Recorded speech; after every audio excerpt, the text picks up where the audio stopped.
محلے کی ایک تنگ و تاریک گلی میں سریا رہتی تھی۔ غربت اس کے گھر کی پہچان تھی، لیکن اس کے خواب ہمیشہ بڑے اور روشن تھے۔ وہ سوچتی تھی کہ ایک دن یہ گلیاں بدل جائیں گی، یہ بدنما دیواریں گر جائیں گی، اور وہ بھی ایک اچھی زندگی جیے گی۔ مگر زندگی اکثر ان کے خواب توڑنے کے لیے ہی آتی ہے، جن کے پاس خوابوں کے سوا کچھ نہیں ہوتا۔ سریا ایک عام سی لڑکی تھی، مگر دل کی نرم اور آنکھوں میں چمک لیے ہوئے۔ محلے میں اکثر لوگ اس کی معصومیت کی تعریف کرتے، مگر کچھ نگاہیں ایسی بھی تھیں جو اس کی سادگی کا فائدہ اٹھانا چاہتی تھی۔ انہی دنوں ایک نیا شخص آیا۔ نام زائد تھا، شعر سے تعلق رکھنے والا، خوش لباس اور خوش گفتار۔ اس نے چند ہی دنوں میں سریا کو یہ یقین دلا دیا کہ وہ اس کی زندگی بدل سکتا ہے۔ محبت کے وہ الفاظ جو کانوں میں شہد کی مانند ٹپکتے ہیں، سریا کے دل کو بہا لے گئے۔ وہ لمحہ جب سریا نے خود کو زاہد کے حوالے کیا، اس کے ذہن میں صرف ایک ہی بات تھی: یہ میرا ہونے والا شوہر ہے، یہ مجھے کبھی تنہا نہیں چھوڑے گا۔ مگر زندگی کے تماشے کچھ اور تھے۔ جب سریا کو معلوم ہوا کہ وہ ماں بننے والی ہے، تو زائد کا اصل چہرہ سامنے آ گیا۔ اس نے صاف کہہ دیا: یہ تمہارا مسئلہ ہے، میرا اس سے کوئی تعلق نہیں۔ اس ایک جملے نے سریا کے وجود کو چیر ڈالا۔ وہ روتی رہی، گڑ گڑاتی رہی، وعدوں کی دہائی دیتی رہی، مگر زائد غائب ہو گیا۔ اس کے بعد وہ کبھی نہ لوٹا۔ گھر والے پہلے ہی غریبی سے تنگ تھے۔ جب انہیں سچ پتا چلا تو انہوں نے سریا کو کوسنا شروع کر دیا: تو نے ہماری ناک کٹوا دی، لوگ ہمیں تانے دیتے ہیں کہ تیری بیٹی بدکار ہے۔ آخر کار سریا کو گھر سے نکال دیا گیا۔ وہ ایک پرانی جھونپڑی میں پناہ لیتی رہی، تنہا، بھوکی پیاسی، مگر اپنی کوکھ میں پرورش پاتی جان کو تھامے ہوئے۔ مہینوں بعد جب بچی پیدا ہوئی تو یہ دنیا میں ایک روشنی کے بجائے ایک بوجھ بن کر اتری۔ سریا نے اس کا نام مارخ رکھا، کیونکہ وہ چاہتی تھی کہ بچی کی پیشانی پر چاند جیسی چمک ہو، چاہے دنیا اسے اندھیرے کا نام دے۔ محلے والے آتے جاتے تانے دیتے: یہ حرام کی اولاد ہے، ایسی لڑکیوں کو جینے کا حق ہی نہیں۔ لیکن سریا ہر بات سہتی رہی۔ وہ بچی کو سینے سے لگاتی اور کہتی: تو میرا سب کچھ ہے، تیرے سوا میرا کوئی نہیں۔ مارخ بڑی ہونے لگی، لیکن اس کی دنیا کے دروازے ہر وقت بند رہتے۔ جب وہ گلی میں کھیلنے نکلتی تو بچے اس کا مذاق اڑاتے: یہ دیکھو حرام کی اولاد آئی ہے۔ وہ معصوم لڑکی آنکھوں میں آنسو لے کر گھر بھاگ آتی اور ماں کے گلے لگ جاتی: امی، یہ لوگ مجھے ایسا کیوں کہتے ہیں؟ میری کیا غلطی ہے؟ سریا کا دل کٹ جاتا۔ وہ جواب نہیں دے پاتی، صرف بچی کو چوم کر چپ کرا دیتی۔ وہ چاہتی تھی کہ بیٹی کم از کم کتابوں میں پناہ لے، لیکن غربت اتنی تھی کہ سکول کے پیسے کہاں سے آتے۔ یوں مارخ کا بچپن بھوک، تانوں اور سوالوں میں گزرا۔ وقت گزرتا گیا، مارخ ایک حسین اور نازک سی لڑکی بن گئی۔ آنکھوں میں درد کی نمی تھی، مگر چہرے پر عجیب سی کشش۔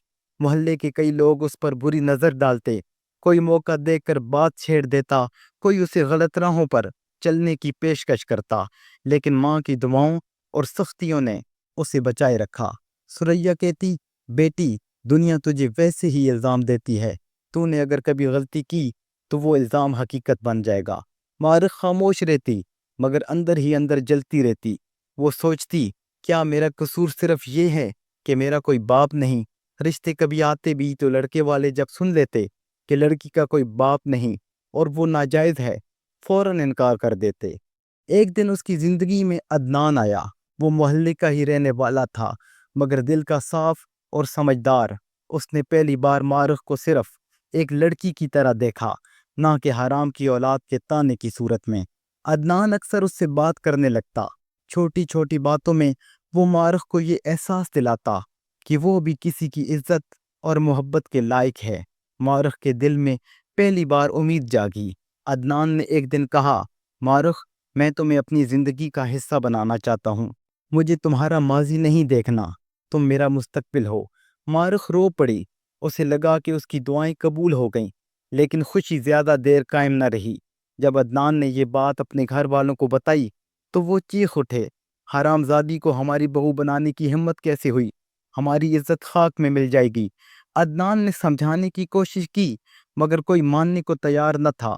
آخر کار عدنان کو بھی ہار ماننی پڑی۔ اس نے آنکھوں میں آنسو لیے مارخ سے کہا، میں چاہ کر بھی تمہیں اپنی زندگی میں نہیں لا سکتا۔ مارخ کی دنیا ایک بار پھر ٹوٹ گئی۔ وہ کئی دنوں تک رو رو کر بیمار پڑ گئی۔ سریا نے بیٹی کو سنبھالا اور کہا، بیٹی، مردوں کے سہارے مت رہنا، اپنا سہارا خود بن۔ مارخ نے نوکری کی تلاش شروع کی۔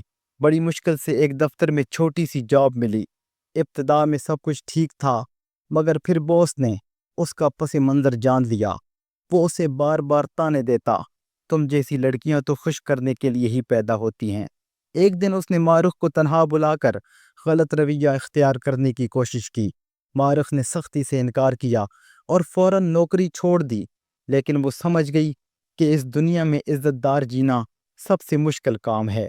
سالوں کی مشقت کے بعد سریا کا جسم جواب دینے لگا۔ وہ بیمار پڑ گئی۔